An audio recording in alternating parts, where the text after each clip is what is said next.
Kwanza nilikuwepo bungeni, namshukuru Mwenyezi Mungu kwamba ni miongoni mwa watu ambao waliweza kuwepo bungeni na kufuatilia uwasilishwaji wa bajeti. Nimeona kuna baadhi ya vitu ambavyo kodi imeshuka, lakini kuna baadhi ya vitu ambavyo kodi imepanda, kama ukizungumzia masuala ya ujenzi, marumaru, lakini pia hata kodi za kuingiza magari zimepanda. Ndio. Kwa ukiangalia hii bajeti unaweza kuona kwa upande fulani na favor, kwa upande fulani bado inawezekana ikawa ni maumivu. Ndio hiyo kwa sababu ukiangalia katika swala zima la ujenzi, mimi na wewe pamoja na Victor Simon, kila mmoja ana ndoto ya kununua gari, ya kujenga, sio gari bwana.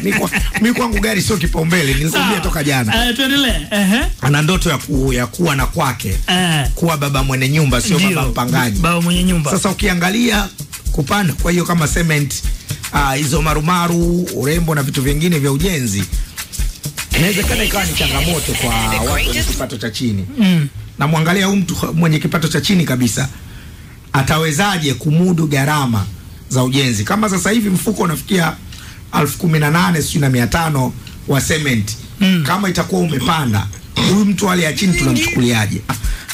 Ya masuala ya fedha, Mheshimiwa Mwigulu Nchemba kwa kuweza kuwasilisha bajeti ya mwaka wa fedha mwaka 2025-2026 trilioni 56.45. Ni bajeti nzuri ambayo ina mambo mengi ambayo umeangazia, lakini naona bado kuna baadhi ya changamoto ambazo kama zitafanyiwa kazi vizuri, na kwa sababu waheshimiwa wabunge watakuwa na nafasi ya kuweza pia kuchanganua tena kuanzia Juni 16 mpaka Juni 24, watakuwa kitalani pale kwa kuipitia hii kabla ya wasilisho.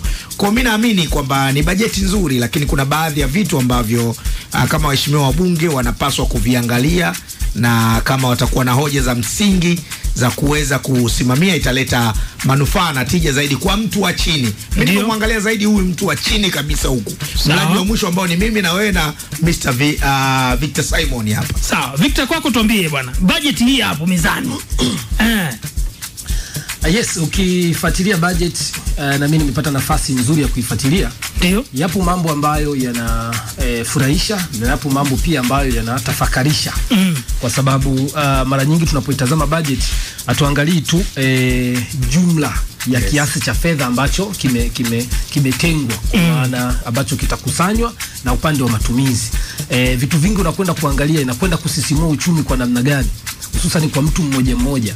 Na ndio maana ukitoka hata hapo unaenda lazima ufanye survey ya kuuliza mtu mmoja mmoja kwamba yeye ameipokeaje budget. Utaweza kupata mitazamo tofauti. Sasa ukiangalia budget imekuwa takriban kama trilioni ngapi? Trilioni 56.49, ambao ni wastani kama trilioni 56.5, unaweza kueleka hivyo, au sio? Ndio. Ni fedha nyingi kwa maana ya namna ambavyo fedha zote kwa ujumla, lakini kuna maeneo ambayo yanakwenda kuzungumzika na kuanza kuijadili budget yenyewe. Mapato ya ndani yanatajwa takriban kama trilioni 40.47. Hayo yanatokana ni mapato ya ndani, ikiwemo mapato ambayo yanaweza kupatikana kwa njia ya kodi, lakini pia na mikopo ambayo tutaweza serikali kuipata kwa ndani. Sasa ukiangalia kulikuwa kwenye hii budget kuna ongezeko kubwa sana ambao serikali pia itajikita kukopa ndani. Kama tunakopa ndani, manake tunaenda kuanza kupunguza ukopaji wa nje. Sio vizuri? Ndio. Kwa mtazamo wa kawaida unaweza kuona ni jambo la kawaida. Serikali inapokuwa inakopa zaidi ndani, maana yake mabenki ya kibiashara, mabenki haya ambayo yamejikita katika eneo la kibiashara, mara nyingi inapendelea zaidi kwenda kukopesha kupitia hati fungani, kuikopesha serikali kupitia hati fungani kuliko kuingiza katika mfumo wa kimzunguko kwenda kukopesha wajasiriamali, sivyo, vijana na watu wengine. Kwa nini? Kwa sababu kule kuna usalama zaidi wa fedha zao. Sasa maana yake mzunguko katika nchi pia unaweza kupata kuteteleka. Makampuni makubwa na wafanyabiashara wakubwa wanapoona hati fungani inavutia, umeelewa? Manake kile kiwango cha riba ambayo imewekwa kwenye hatifungani kinamvutia, anapeleka kule, na hivyo kuondoa mnyororo mkubwa wa thamani katika nchi. Naweza nikatoa mfano mdogo. Mtu ambaye alikuwa anataka kuwekeza labda kiwanda ambao angeweza kuajiri labda watu 300, lakini anaona ile fedha yake anaweza kwenda kuikopesha serikali, umeelewa, ambao atapata fedha ambao haina ufuatiliaji, umeelewa, haina kusema kwamba ataajiri, haina misuko, haina sehemu kwamba anaweza akapitia hasara, kwa anaona kuona nipeleke kile kiwango cha fedha kule, lakini hapa katikati kwenye nchi, kwa maana ule mzunguko utakwenda kusinyaa. Kwa hiyo pia unaweza kuitazama kwamba serikali inaweza kwepa hivi, lakini athari zake kwa mtu mmoja mmoja inaweza ikawa kwenye hilo eneo. Lakini pia Victor Simon, wakati budget inawasilishwa, kuna vitu hapo ambavyo kama ulivyosema mwanzo kwamba kuna vitu vimeshuka na kuna vitu vimepanda. Hebu tuangazie pia kwenye mambo ambayo yanamgusa mwananchi moja kwa moja. Kwa mfano hivi vifaa vya ujenzi, kupanda kwa vifaa vya ujenzi na lakini pia kuna kodi hapo tumeona ya paka zile sausage, kaukau kwa maana ya clips na vitu kama hivyo. Wale wapenda clips jamani, kodi kamepanda pale. Ndio maana nimesema mwanzo, kama utakuwa unanukuu kwamba nimesema hii bajeti nilikuwa namfikiria huyu mwandishi hii bajeti inang'ata na kupuliza. Sawa, kwako Simon kwanza, kwa sababu muda wetu sio rafiki. Ndio. Mimi nilikuwa unajua bajeti huwa tunaitazama bajeti katika eneo la kiuchumi moja moja, utatazama utekelezaji wake, lakini utatazama bajeti katika uga wa kisiasa na mambo mengine. Kwa hiyo bajeti tutazama katika eneo dogo. Kwa ujumla, kwa sababu muda pia unakimbia, yapo maeneo ambayo yameguswa na yatamgusa mwananchi moja kwa moja. Yes. Sekta ya afya kwa mfano, nenda kaangalie katika swala huduma za afya kwa wote, bima ya afya kwa wote.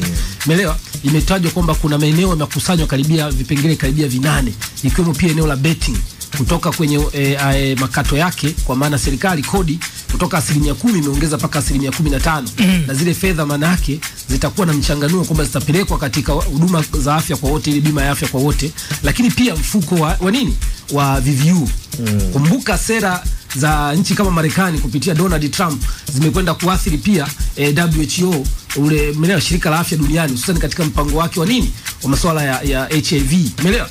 Nchi nyingi hata hizi zinazoendelea ikiwemo na Tanzania zimeanza kutengeza hiyo mikakati. Ndio na bajeti watu wengi kwa naangalia hapo serikali itakuwa na kitu gani. Kwa hiyo umeangalia namna kuweza kujilinda. Lakini pia kwenye sekta ya utalii, kwa haraka sekta ya utalii bajeti imekuja na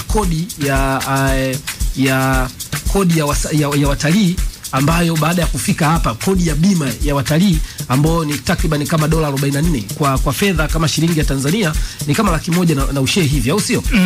Ambayo kodi hii imewahi kufanywa majaribio mwaka uliopita pale Zanzibar. Subiri vizuri. Lakini ilikuwa ina athari kidogo kwa sababu kuna manunguniko ya hapa na pale.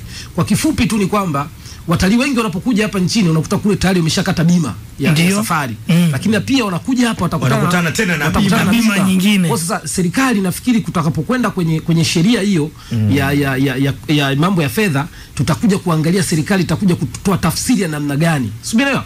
Lakini wameondoa kodi ya masuala nini ya maradhi kwa watalii, ilikuwa inapigiwa kelele. Kwa sekta ya utalii kwenye hilo eneo unaona kuna sehemu imeuma na kuna sehemu imepuliza. Hii asilimia 40, hii kodi ya 44 dola 44 unaweza ukaiona ni hela ndogo, lakini pia inaweza kuwa ni sehemu ya changamoto. Lakini serikali haijatuambia kuna mikakati gani katika kuimarisha hiyo sekta ya utalii, hususan katika masuala ya kutangaza na kusisimua utalii. Sawa. Umeelewa? Asante sana. Kwenye eneo lingine ambao unaenda kuangalia eneo la kilimo, umeelewa? Bajeti hii pia imeangazia sana kwenye eneo la kilimo, hususan katika kilimo cha umwagiliaji. Katika miaka ya karibuni kumekuwa na misimu ambayo sio rafiki sana ya mpangilio wa nini? Wa mvua. Kwa maana mabadiliko ya tabia nchi. Sasa serikali imewekeza zaidi katika eneo hilo pia nini? Kilimo cha umwagiliaji, ambao ni kitu ambacho ni nyeti sana. Lakini inatakiwa kuna mkakati gani ambao umeanza kutengwa? Unaona mipango ambayo vijana sasa hivi wanahusishwa kwenye kilimo moja kwa moja. Hicho ni kitu kizuri. Kuna swala la gesi. Serikali imepunguza kodi ya gesi ya kupikia, lakini pia wale wenye magari yanayotumia gesi. Kwa ukitaka kutazama hapo vizuri, serikali ina magari mengi na hata wananchi pia wapo watu wenye magari, au sio?